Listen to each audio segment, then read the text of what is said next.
In 1951, the South Bank Festival of Britain both prompted and reflected a patriotic mood, so Britannia was an appropriate choice for the first British Railways Standard Express engine, built that year.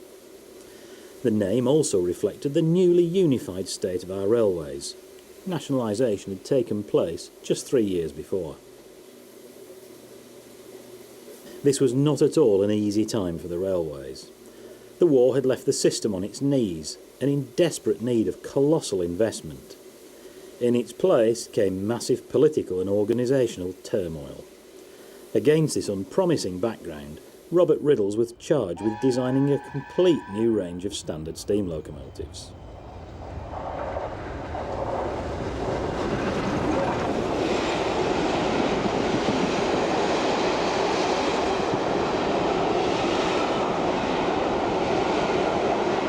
This new range was planned to replace a multitude of obsolete and worn-out pre-war types.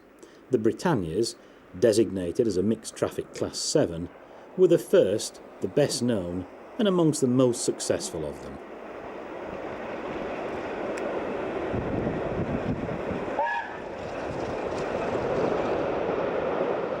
Duke of Gloucester was built in 1954 as a one-off express passenger locomotive to try and set mainline steam on a new and more efficient course.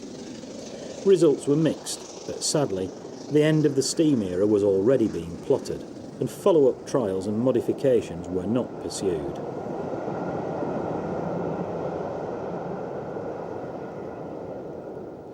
At the other end of the scale from the one-off Duke were the Class 5 460s, based heavily on the Stanier Black 5s.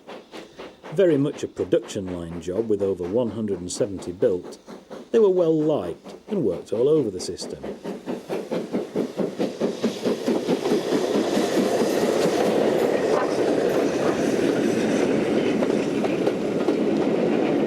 A number of standard 5s went new to the southern region, where they took over the duties and also the names of withdrawn King Arthur class 460s.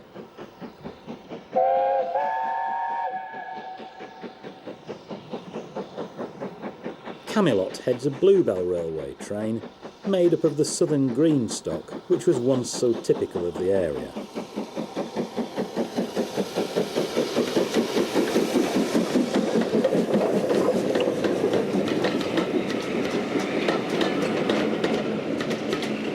Rather similar in appearance to the Class 5s, but lighter, were the Class 4 460s, very much a parallel with the Manor class on the Great Western, whose work they took over in the 1960s.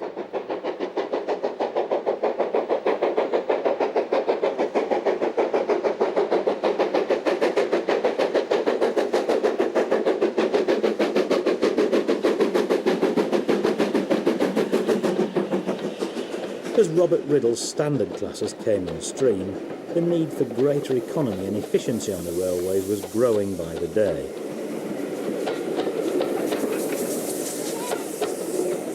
The LMS's Lord Stamp had warned before the war about the threat from road transport towards freight.